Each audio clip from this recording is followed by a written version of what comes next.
Hi, thanks for stopping by for another dose of bite-sized bits of knowledge where we give you a meaningful amount of information in a short amount of time. Today is a really important video. Today we're talking about the reasons people fail to plan, or what happens when you have a poor plan. And we're going to conclude with how we can help that. So, starting with the reasons people fail to plan, there are many. I would start with people have a misunderstanding that they don't have an estate. They're not wealthy. They don't have this image of a gate that opens up to a driveway, where you drive up to a mansion with a butler. I don't have that. I don't have an estate. I don't need to do estate planning. That could not be further from the truth. Everybody has an estate. As long as you have assets, beneficiaries, and creditors, you have an estate. And you need to plan for it. So let's just put that one aside as being just wrong. Another reason people don't plan is that they don't want to talk about it. They assume that estate planning really just is about death, it's about the will, and it's about the who gets my stuff that we talked about in one of our early videos.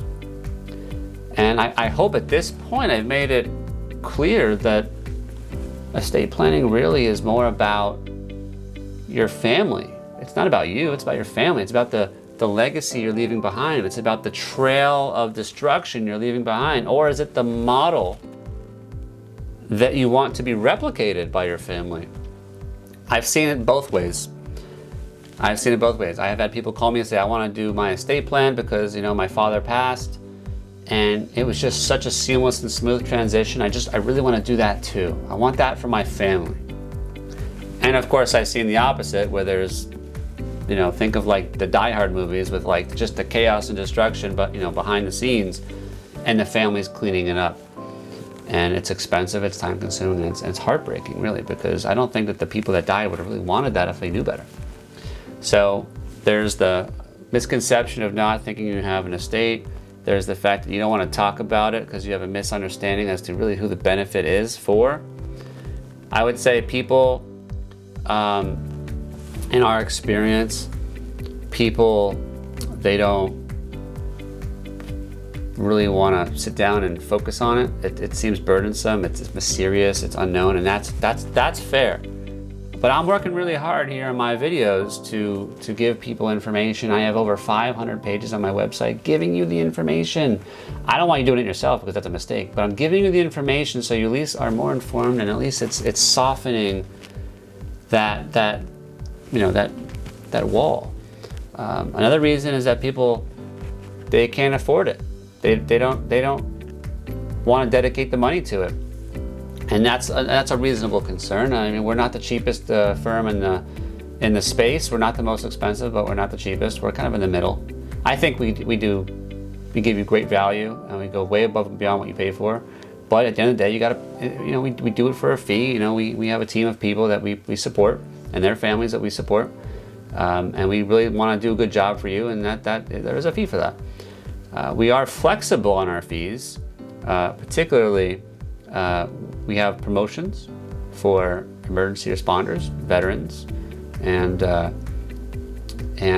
most recently in COVID, frontline health workers, who are really taking risks for us. To clarify, emergency responders is police, firefighters, and paramedics. And so we offer promotions to those people and their immediate families forever, including some financing. So we try to put our money where our mouth is in terms of helping to alleviate some of these issues. Other issues that people have is they don't want to talk about it. It's a dark subject. It does relate to death, and people don't want to think about death, so they don't want to talk about it. Not to me, not to anybody. Although I will say that if you look us up, you'll see that we do make it easy. I think that people feel comfortable talking about it. I think we soften it, we lighten it. I'll throw in a couple terrible jokes to lighten the mood.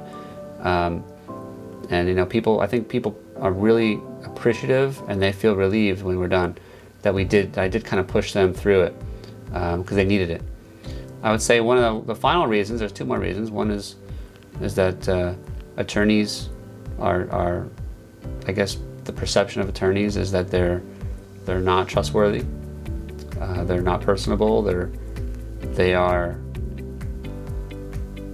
don't communicate well, there's an attitude, not responsive or approachable, or all these things that exist that we vowed to completely invert 10 years ago when I started the firm.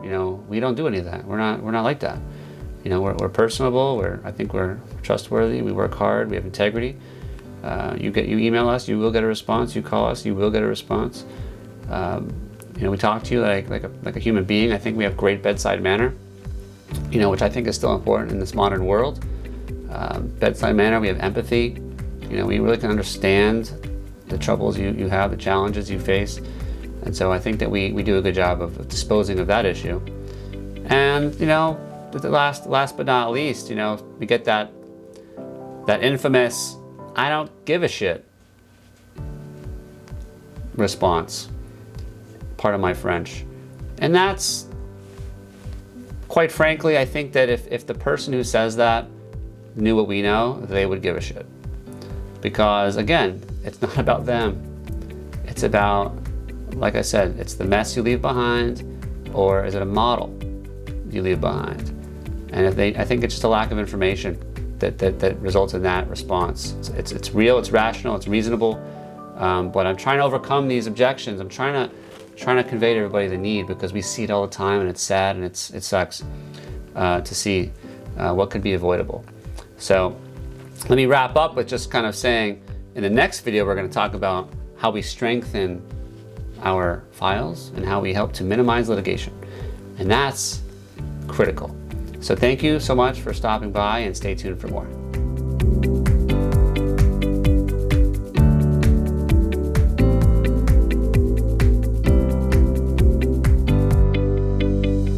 Haimo, hey.